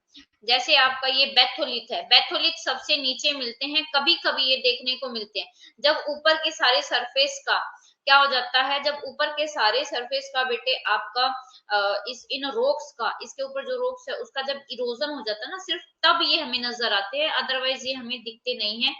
बैथोलिथ का ही छोटा रूप होता है स्ट्रोक, ऐसे ही लैकोलिथ होता है, फैकोलिथ होता है, बहुत सारे आपके होते हैं। ठीक है, वहीं पर अगर एक्सोजेनेटिक मैकेनिज्म की बात करें, यानी कि जो मैकेनिज्म बाहर से काम करते हैं, उसमें आपका क्या है, एक्सोजेनेटिक का मतलब होता है बाहर की ओर, बाहर वाला जो प्रोसेस होता है, उसमें लावा, जो ये देखो ये वोल्केनो है, ये वोल्केनो से जब ये तरल पदार्थ अंदर होता है, तब धरती के नीचे होता है, तब इसको बोलते हैं मैग्मा। लेकिन जैसे ये अर्थ पे आता है तब इसको बोलते हैं लावा। तो हमारे सरफेस पर जब ये बाहर आता है तो उसके साथ क्या आता है, आपका मटेरियल आता है, आपकी राख आती है, डस्ट आती है, मड आता है। ठीक है, इसको फिशर फ्लो या लावा फ्लड भी बोलते हैं। ये क्या होता है, ये क्वाइट टाइप का वोल्केनिक इरप्शन होता है। अच्छा, फिशर और quite type of volcanic eruption क्या होता है, ये भी समझेंगे। वॉयलेंट एक्सप्लोजन, देखो फिशर मतलब होता है शांति से, बहुत शांत तरीके से इसके ये जो वोल्केनो है ये फटता है, धीरे धीरे धीरे धीरे, इसमें कोई भी है ना जो शोर शराबा नहीं होता। वही जब वायलेंट एक्सप्लोजन होगा वो उसको सेंट्रल टाइप का बोलते हैं, यानी कि एक सेंट्रल जो दरार है उसको तोड़ के ये जब मैग्मा अंदर से बाहर आता है तो ये बहुत ऊंचाई तक फैलता है, जिसकी वजह से क्या होता है, बहुत पोल्यूशन भी होता है। कम से कम 5 से 10 किलोमीटर का जो एरिया होता है ना, वो क्या हो जाता है, वहां पे विजिबिलिटी कम हो जाती है। देखो ये आपकी volcano, fissure vent, fissure vent क्या होती है, दरार। ये दरार कब होती है, जब आपकी दो प्लेट होती है, मान लो ये दो प्लेट है, जब दो प्लेट एक दूसरे से दूर जाती है ऐसे, तो इनके बीच में क्या है, ये देखो ये दरार आ गई। अब मान लो यहाँ पे कोई क्या है, आपका अर्थ, आपका वोल्केनो है, तो वोल्केनो का जो आपका मैग्मा है ना, वो धीरे धीरे यहाँ पे क्या है, जमने लगेगा ऐसे, धीरे धीरे जमने लगेगा, दोनों साइड पे जमता रहेगा, जमता रहेगा। और ऐसे ही आपके अटलांटिक ओशियन में रिज बन गई है, जिसको बोला जाता है, जिसने ऐसे शेप ले रखी है उसको बोला जाता है मिड ओशनिक रिज। बहुत शांत तरीके से फटती है, ज्यादा शोर शराबे के साथ जो है ये नहीं फटती। आ गया समझ में। उसके बाद देखो ये फिशर वेंट समझ में आ गया। ये लावा डोम क्या होता है, जब आपका ये लावा बाहर आता है तो एक के ऊपर एक, एक परत के ऊपर दो तीन चार, ऐसे ही सज जाती है, इसको लावा डोम बोलते हैं। और स्ट्रेटो वोल्केनो क्या होता है कि जब वोल्केनो, ये वोल्केनो है, वोल्केनो जब एक नली से ना फटके ये मैग्मा कई नलियों से बाहर आता है, तो उसको बोला जाता है स्ट्रेटो वोल्केनो, या इसको हम कंपोजिट वोल्केनो भी बोलते हैं। शील्ड वोल्केनो तब बनता है जब आपका जो लावा है, लावा का नेचर कैसा होता है, बेसिक, यानी कि इसमें सिलिका की मात्रा ज्यादा और एसिड की मात्रा क्या होती है, कम होती है, जिसकी वजह से जो लावा है, लावा बिल्कुल पानी जैसा होता है, वो बिल्कुल दूर दूर तक फैल जाता है और एक शील्ड की तरह है, नजर आता है, इसको बोलते हैं शील्ड वोल्केनो। अब वोल्केनो के कंपोनेंट क्या है, देखो आपका जो वोल्केनो है, वोल्केनो एक्सप्लोजिव है, यानी कि बहुत भयानक और सेंट्रल इरप्शन भी होता है। ठीक है, जिसकी वजह से देखो ये कह रहे हैं कि जब वोल्केनो में एक्सप्लोजिव जो है इरप्शन होता है या बहुत सेंट्रल इरप्शन होता है, यानी कि जब इस नाली से ये सारा मटेरियल अंदर से बाहर आता है, तो देखो पहली बार आया ना, तो पहली बार आने के बाद जब ये थोड़ी सी देर के लिए बंद हो गया, तो इसमें क्या है, सारा मटेरियल जमा हुआ गया। नेक्स्ट टाइम जब आएगा ना, ये मैग्मा इतने प्रेशर से इतने स्पीड से आएगा कि रास्ते में जो जमा हुआ है इसको तोड़कर ऊपर फेंक देगा और बहुत सारे कंपोनेंट्स को अपने साथ में लेकर आएगा। ठीक है, तो जो वोल्केनो का मटेरियल है जो कोन शेप में डिपॉजिट हो जाता है, उनको वोल्केनिक कोन या वोल्केनिक माउंटेन्स बोलते हैं ऐसे। ठीक है, वेंट क्या होती है, देखो ये आपका वेंट क्या होती है, ये नली, जो वोल्केनो की नली होती है जिससे आपका ज्वालामुखी जो लावा जो है मैग्मा जो है वो बाहर आता है, उसको वेंट बोलते हैं। Vent is called as volcanic vent, और इसको वोल्केनो का वेंट या वोल्केनो का छेद या वोल्केनो का मुंह भी बोलते हैं, जो कि अर्थ के इंटीरियर पार्ट से कनेक्ट होता है अर्थ के बाहर से, और इस पाइप से आपका मैग्मा बाहर आता है जिसको वोल्केनिक पाइप भी बोलते हैं। ठीक है, the enlarged form of the volcanic vent is known as volcanic crater and caldera. जब ये ऊपर वाला पार्ट है, जब ये ऊपर वाला पार्ट वोल्केनो का बड़ा हो जाता है, तो इसको जब छोटा रूप होता है तो उसको तो बोला जाता है क्रेटर, लेकिन जब ये बड़ा हो जाता है तो इसको बोला जाता है आपका काल्डेरा। कंपोनेंट है ज्वालामुखी के, क्या क्या कंपोनेंट है कि ज्वालामुखी में एक क्या होता है, ये माउथ होता है, एक ये वेंट होती है, ज्वालामुखी का लावा एसिड होता है, ज्वालामुखी का लावा बेसिक होता है, और जो आपका ये वेंट है, वेंट को ज्वालामुखी छेद या ज्वालामुखी मुंह भी बोला जाता है, जो कि अर्थ के बाहर को अर्थ के अंदर से कनेक्ट करता है, यानी कि मैग्मा उस पाइप से थ्रू मैग्मा यहाँ से होके इस पाइप का यूज करके यहाँ पे बाहर आता है, इसलिए इसको वोल्केनिक माउथ भी बोला जाता है। और आपका रही बात, जब ये वोल्केनो का ऊपर वाला पार्ट लगातार वोल्केनो के इरप्शन से फट और बड़ा हो जाता है इसका एरिया, तो उसका बोला जाता है बेटे आपका काल्डेरा। ठीक है, ये देखो आपका क्रेटर, क्रेटर का जो बड़ा रूप है उसको क्या बोला जाता है, काल्डेरा।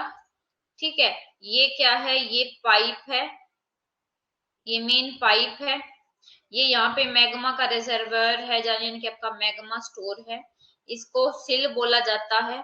पैरासाइटिक कोन यानी कि कंपोजिट कोन भी बोलते हैं। कंपोजिट कोन कब जब बनता है, जब आपका ये वोल्केनो है, वोल्केनो जब एक पाइप से ना के अलग अलग पाइप से आता है, तो जब हम इस लैंडफॉर्म को देखते हैं तो इसको हम पैरासाइटिक कोन बोलते हैं, और ये वेंट है।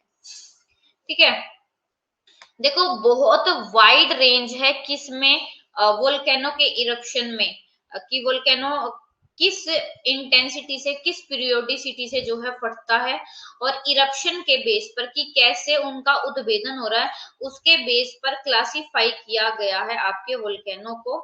सबसे पहला है सेंट्रल इरप्शन, ये सीरीज आपको ऐसे कैसे याद रखनी है, एग्जाम में पूछी गई है।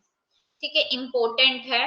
आपका सबसे पहले है हवाइयन, हवाइयन के बाद है स्ट्रम्बोलियन, डिसेंडिंग ऑर्डर में सबसे ज्यादा, असेंडिंग ऑर्डर में है ये, नॉट डिसेंडिंग, सबसे एफ्यूजिव यानी कि शांत तरीके का जो लावा होता है हवाइयन का। हवाइयन, हवाइयन के बाद है स्ट्रम्बोलियन, स्ट्रम्बोलियन के बाद है आपका वल्केनियन, वल्केनियन के बाद है पिलियन, पिलियन के बाद है विशुवियस।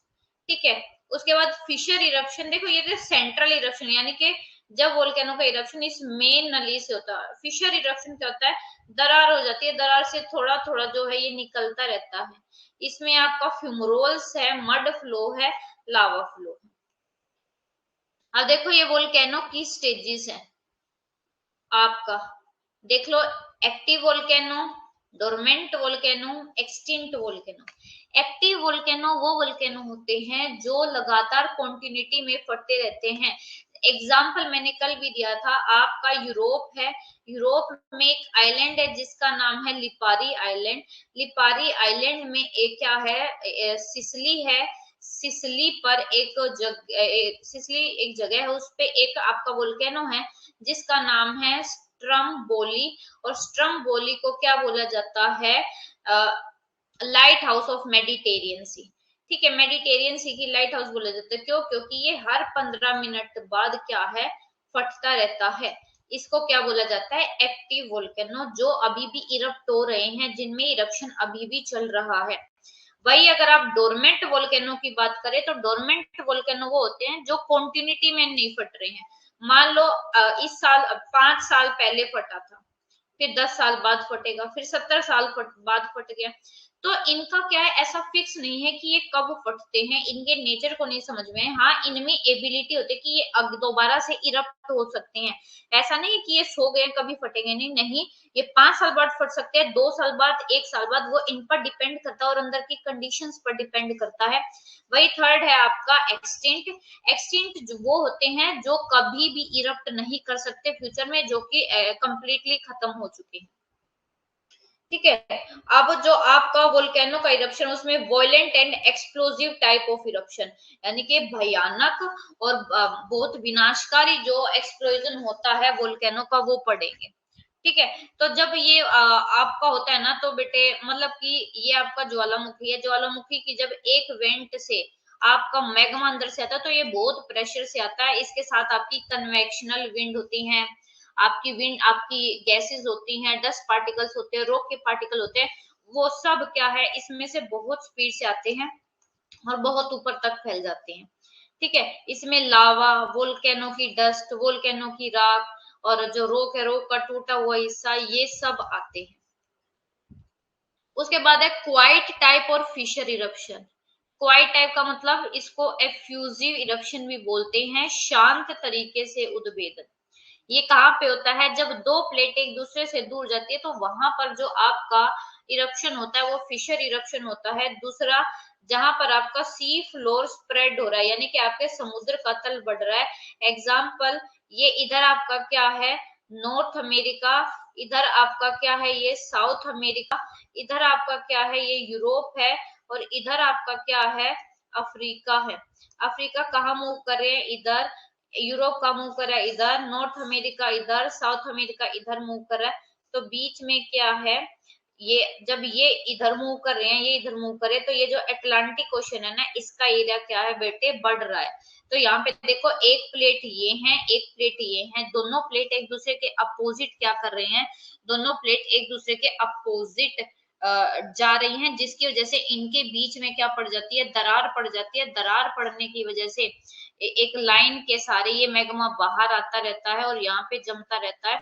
और आज अगर हम ऊपर से तस्वीर लेते हैं तो उसमें हमें एक ऐसी कटक शेप की कोई चीज दिखती है, जिसको बोला जाता है मिड एटलांटिक रिज। ये वोल्केनो के इरप्शन के बाद मैग जो आपका लावा है, लावा के जमने की वजह से बना। ठीक है, अलोंग अलोंग फ्रैक्चर और फिशर, यानी कि किसी दरार के सहारे या फोल्ट लाइन के सहारे जो वीक गैसेस होती है और लावा होता है, वो बाहर की तरफ आ जाता है। और इंटेंसिटी के बेस पे जो इरप्शन है वोल्केनो को, उसको दो टाइप में डिवाइड किया गया है। सेंट्रल इरप्शन, यानी कि एक तो वे वोल्केनो जो सेंट्रल नली के थ्रू क्या बहुत तेजी से बाहर आते हैं, और दूसरा है फिशर इरप्शन या क्वाइट इरप्शन। ठीक है, ये देखो, ये आपको जो दिख रहा है, इसको क्या बोला जाता है, quite eruption.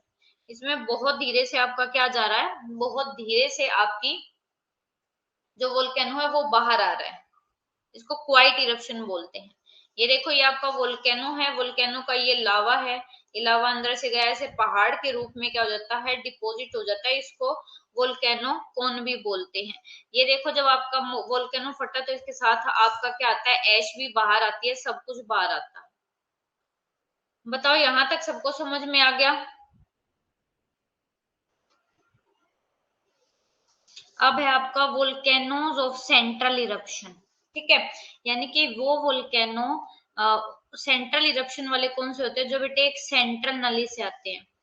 Volcano occur through a central pipe and small opening.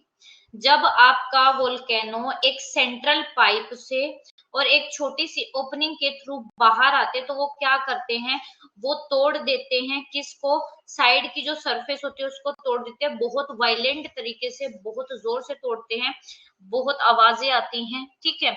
और जो इरप्शन होता है ना वो इतना फास्ट होता है, इतना रैपिड और वायलेंट होता है कि इसमें जो वोल्केनो के अंदर से जो मटेरियल होता है ना उसकी क्वांटिटी भी बहुत ज्यादा होती है। इसमें लावा बाहर आता है, डस्ट बाहर आती है, ऐश बाहर आती है, जो रॉक्स है उसके मटेरियल बाहर आते हैं, वो सारा मटेरियल स्काई में, ऊपर आसमान में हजारों किलोमीटर तक जाता है, जिसकी वजह से एनवायरमेंट क्या हो जाता है, जिसकी वजह से हमारा एनवायरमेंट पोल्यूटेड हो जाता है। और आसपास का जो एरिया है ना 10 से 50 किलोमीटर वाला जो एरिया है क्या हो जाता है, पोल्यूटेड हो जाता है, वहां पर विजिबिलिटी भी क्या हो जाती है, आपकी लो हो जाती है। हिंदी भी देख लो कि जो केंद्रीय विस्फोट के ज्वालामुखी है, एक केंद्रीय पाइप, एक सेंटर पाइप और छोटे छेद के माध्यम से पृथ्वी के जो भीतर जमा होने वाली हिंसक और जो विस्फोटक गैस है ना वो क्रस्ट को तोड़कर और उड़ाकर आती हैं, और वो विस्फोट इतना तेज और हिंसक होता है कि भारी मात्रा में जो ज्वालामुखी की सामग्री है, जिसमें लावा, जिसमें ज्वालामुखी की धूल, राख और खंडित सामग्री, ये सब शामिल होती है, और वो आकाश में हजारों मीटर तक उछल जाती है, ठीक है। और these material after falling down accumulate around the volcanic vent, और उसके बाद ये जैसे ही आसमान में ऊपर जाता है, आसमान में ऊपर जाने के बाद सडनली एकदम से नीचे गिर जाता है, और क्या बनती है उससे, ये वोल्केनो है, यहाँ पे देखो एक, यहाँ पे एक कोन शेप बन जाती है, ये सामान सारा इकट्ठा हो जाता है, एक पहाड़ सा बन जाता है, इसको बोला जाता है वोल्केनिक कोल। और कोन जिसको बोला जाता है वोल्केनिक कोन, इस तरह के जो वोल्केनो होते हैं वो क्या होते हैं, बहुत डिस्ट्रक्टिव होते हैं और बहुत ज्यादा डिजास्टर होते हैं, मतलब कि इनकी वजह से बहुत नुकसान होता है। उसके बाद जो आपके जो एक्सप्लोसिव वोल्केनो है उनको 5 कैटेगरी में डिवाइड कर रखा है, और इनकी कैटेगरी आपको याद करनी है, असेंडिंग टू डिसेंडिंग, यानी कि low to high speed, low eruption to high eruption,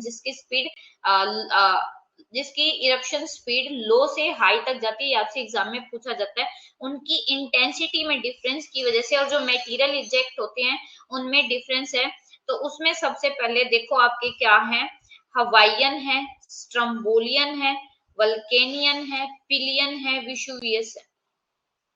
अब देखते हैं, सबसे पहले जो टाइप है हवाइयन टाइप ऑफ वोल्केनो।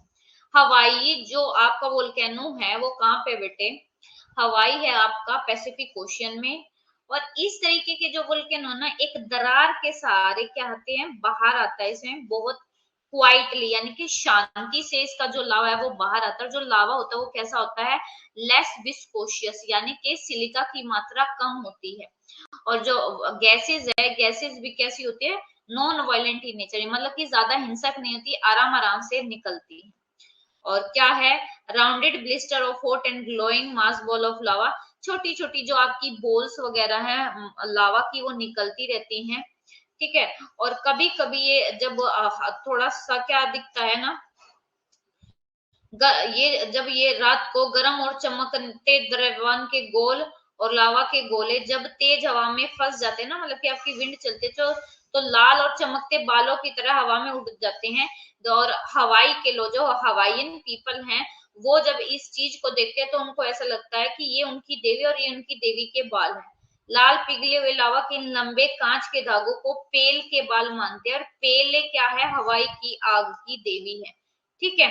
जो हवाईयन पीपल है वो कंसीडर करते हैं कि ये जो बाल दिख रहे हैं ये हमारी जो देवी है पेलेज हेयर, जो उनकी गोडेस है आग की, उनके हैं, तो वो इन्हें अपने गॉड के रूप में देखते हैं, ठीक है। ये देखो ये आपका पैसिफिक ओशियन में है हवाई, हवाईयन आइलैंड।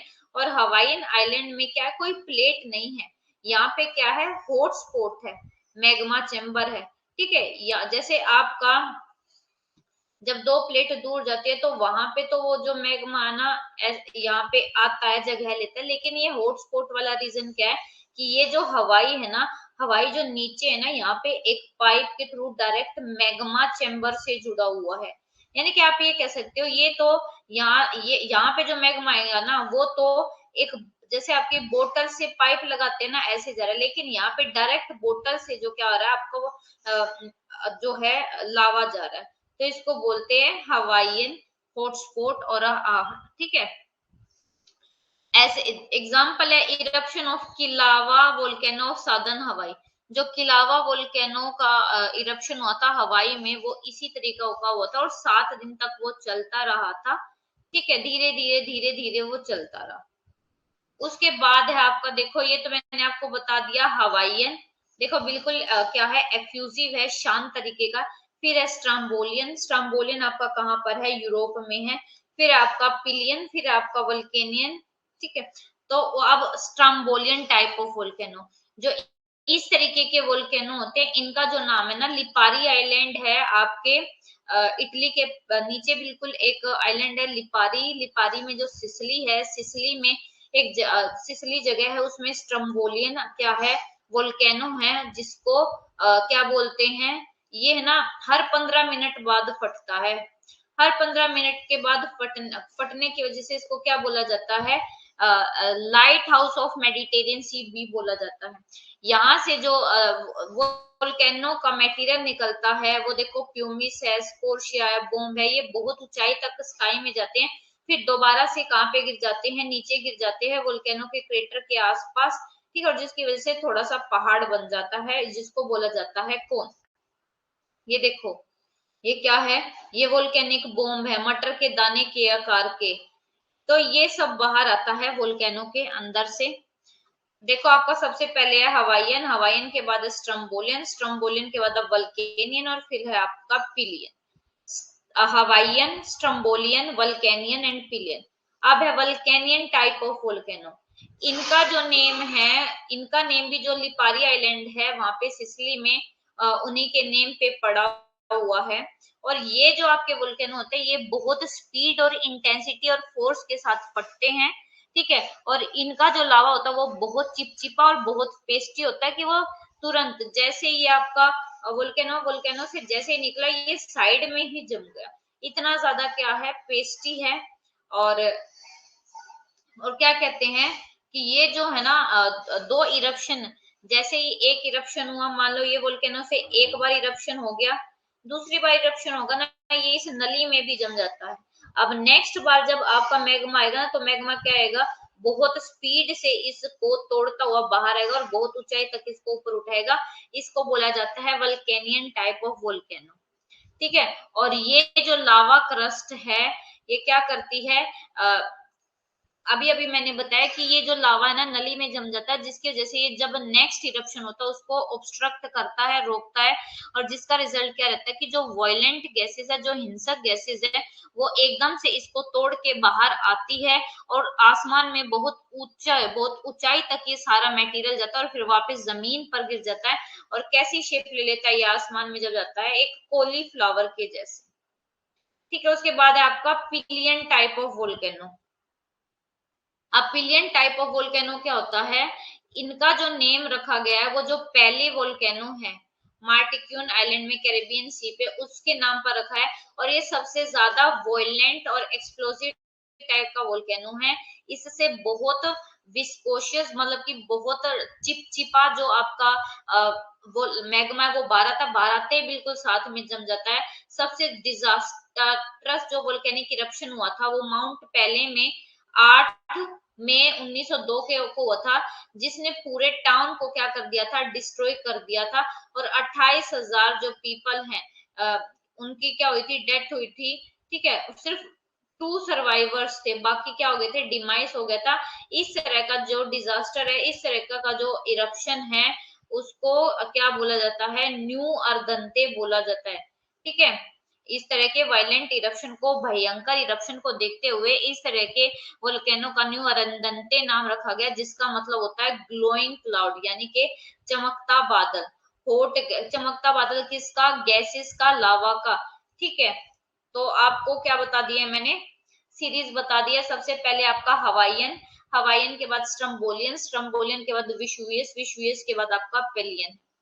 ठीक है, ऐसे ही क्राकाटोवा वोल्केनो था 1883 में, सुंडा स्ट्रेट के बीच में, जावर सुमात्रा के बीच में भी एक दूसरा ऐसा ही एग्जाम्पल है। उसके बाद आपका है विशुवियस। विशुवियस ये क्या है, ये सेम और सिमिलर है वल्केनियन और स्ट्रम्बोलियन के जैसे, सबसे ज्यादा जो तेज से फटता है वो पेलियन ही है, ठीक है। और बहुत एक्सट्रीमली वायलेंट का जो है एक्सप्लोजन होता है, गैसेस का एक्सप्लोजन होता है स्काई में। तो और कॉलीफ्लावर जैसे ऊपर ये क्या ले लेते हैं, शेप ले लेते हैं। और इस तरीके के इरप्शन को जो ऑब्जर्व है वो पिल्ली ने 79 एडी में किया था।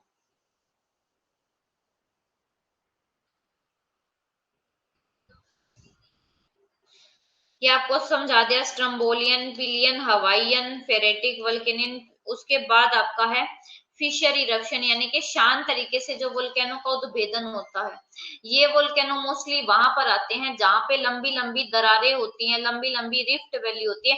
वहां पे धीरे धीरे जो मैग्मा है ना वो ऊपर की तरफ आता है, जिसकी वजह से लावा पूरे जमीन पर क्या हो जाता है, स्प्रेड हो जाता है, ठीक है। और ये मूवमेंट इस पर भी डिपेंड करते हैं कि मैग्मा का नेचर कैसा है। अगर मैग्मा बहुत पतला होगा, पानी के जैसा होगा, तो वो दूर दूर तक चादर के जैसे क्या है फैल जाएगा।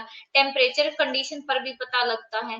ऐसा ही लकी फिशर हुआ था 1783 में आइसलैंड में। वो बहुत क्विक और एनर्मस था कि बहुत ह्यूज क्वांटिटी में जो लावा है वो बाहर आया था। 28 किलोमीटर लॉन्ग फिशर से।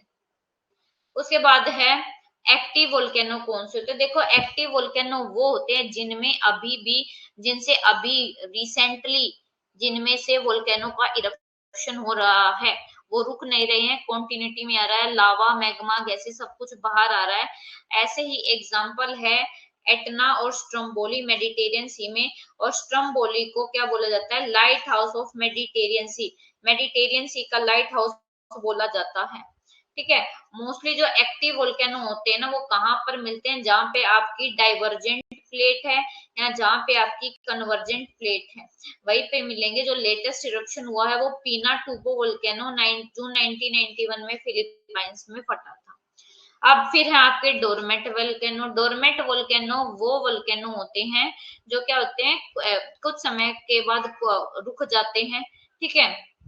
और ये भी इंडिकेटर नहीं है कि फ्यूचर में भी वो फटेंगे, लेकिन सडनली एकदम से क्या हो जाता है, उनमें से वोल्केनो या लावा बाहर आ जाता है, जिसकी वजह से ह्यूमंस को, हेल्थ को, वेल्थ को बहुत ज्यादा नुकसान होता है, ठीक है। ये देखो आपका, ये आपका इटली, इटली के पास यहाँ पे आपका ये क्या है, सिसिली आइलैंड है। ये देखो एक्सटिंक्ट वोल्केनो। एक्सटिंक्ट वोल्केनो वो वोल्केनो होते हैं जहां पे कोई इंडिकेटर नहीं है कि फ्यूचर में भी ये फटेंगे। और जो ज्वालामुखी का जो क्रेटर होता है ना वो क्या है, इवन वो पानी से भी फिल हो जाता है, खुद से ही कोई लेक बन जाती है, जिससे ये पॉइंट आउट हो जाता है कि यहाँ पे जो वोल्केनो ये परमानेंटली डेड है, ये नहीं फटेगा। और ग्राउंड के नीचे जो हो रहा वो नहीं होगा, मतलब कि what is happening below the ground surface. लेकिन ऊपर क्या हो चुका है, वो डेड हो चुका है, कोई वोल्केनिक इरप्शन नहीं होगा। अब देखो सबसे ज्यादा जो वोल्केनो आते हैं वो आपके इस बेल्ट में आते हैं, जिसको बोला जाता है रिंग ऑफ फायर। क्योंकि ये कौन सी बेल्ट है, आपकी कन्वर्जेंट प्लेट है, जब दो प्लेट एक दूसरे के पास आती हैं। और ये ऐसा एरिया जहाँ पे दो प्लेट एक दूसरे से दूर जाती है। और एक ये आपका मिड कॉन्टिनेंटल बेल्ट, ठीक है। ये आपका देखो मोना लुआ है, आपका हलेका है, ये रहा आपका ये मोना लुआ। ये किसके है आपके, ये पूरा हवाईयन आइलैंड है उसके टाइप का। मोना लुआ है, हलेकाला है, आपका लोहिली है, हुलाइली है, किलुएया, ठीक है। ये सारे नेम दे रखे आपको, पढ़ लेने हैं। वोल्केनो से क्या क्या मटेरियल बाहर आता है ये देख लो। वोल्केनो से आपका क्या क्या मटेरियल बाहर आता है। देखो आपकी गैसेस आती हैं, वेपर आते हैं, आपकी ऐश आती है, ठीक है। स्टीम, आपकी जो भाप है वो बाहर आती है। अगर 100% में से 100% वोल्केनो का मटेरियल है, उसमें से 60 से 90% तो गैसेस डिस्चार्ज होती हैं इससे, ठीक है। आपके मैग्नेटिक वाटर है, फिरेटिक वेपर है, ठीक है। बहुत सारे कंपाउंड्स जो है, हाइड्रोजन है, ये गैसेस हैं, ये बहुत सारे आपका क्या है बाहर आता है। मैग्मा आता है बाहर, लावा है, सिलिका के बेस पे भी मैग्मा लावा को डिवाइड किया हुआ है। एसिडिक मैग्मा होगा तो उसमें सिलिका का कंटेंट ज्यादा, बेसिक लावा है तो इसमें सिलिका का कंटेंट कम। एसिडिक मैग्मा है तो वो चिपचिपा ज्यादा होगा, बेसिक मैग्मा तो वो चिपचिपा कम होगा। ठीक है। लावा जो मैग्मा है उसको लाइट और डार्क कलर के बेस पे भी फेल्सिक लावा और मैफिक लावा में भी डिवाइड किया हुआ है।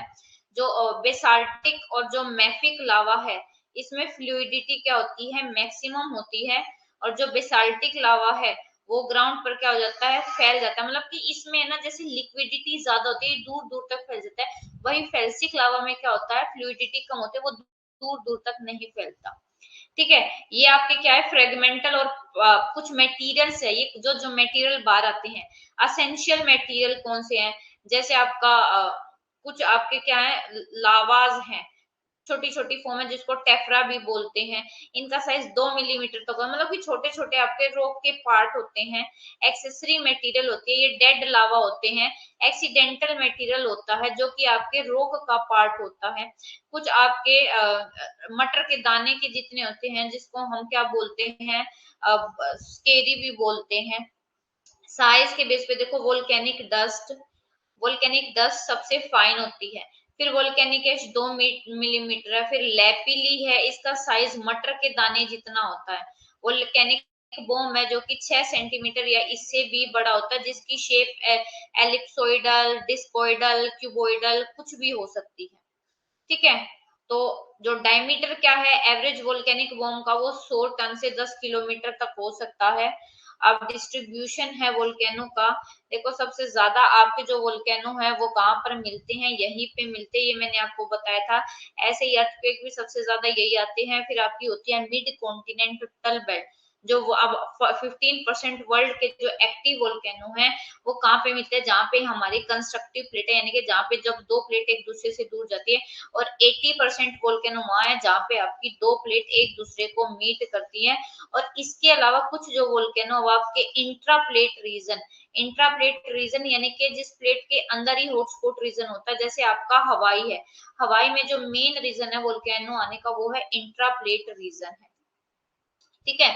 उसके बाद जो सरकम पैसिफिक बेल्ट है इसको वोल्केनिक जोन या fire girdle of Pacific, fire ring of fire, ये सब इसके नाम है। ठीक है। इसमें आपके क्या है, आपका एरेबस माउंटेन है, अंटार्कटिका का, ये बहुत सारे आपके माउंटेन्स इसमें आते हैं जो कि आपको पढ़ने नहीं है। ठीक है। उसके बाद आपका ये जो चैप्टर है ये मोस्टली हो गया है। अगर किसी को कोई डाउट है तो वो पूछ सकता है। इंट्राप्लेट वोल्केनो रह गया। इंट्राप्लेट वोल्केनो क्या होता है, जो वोल्केनो कॉन्टिनेंट के अंदर ही होते हैं, ये हवाई है, हवाई के नीचे ही जो वोल्केनो होते हैं इस कॉन्टिनेंट के अंदर ही है, इसको बोला जाता है इंट्राप्लेट वोल्केनो। ठीक है। और इसको इंटरप्लेट वोल्केनो भी बोलते हैं। और इस तरीके का जो इरप्शन होता है वो बहुत एफ्यूजिव मतलब कि स्लो होता है। और हवाई से कम चटका तक ये जो है फैले हुए हैं। ठीक है। ये देखो ये मैग्मा है, ये आपका ऊपर क्या है, ये रीजन है, और नीचे ये हॉटस्पॉट वाला रीजन है, यहाँ से डायरेक्ट आपका क्या है, मैग्मा आता है, इसको हॉटस्पॉट बोलते हैं। अब ये वाला जो टॉपिक है ना आपका वो कंप्लीट हो गया है। अगर किसी को कोई डाउट है तो वो पूछे, नहीं तो हम जो है अब कल क्लास में मिलेंगे।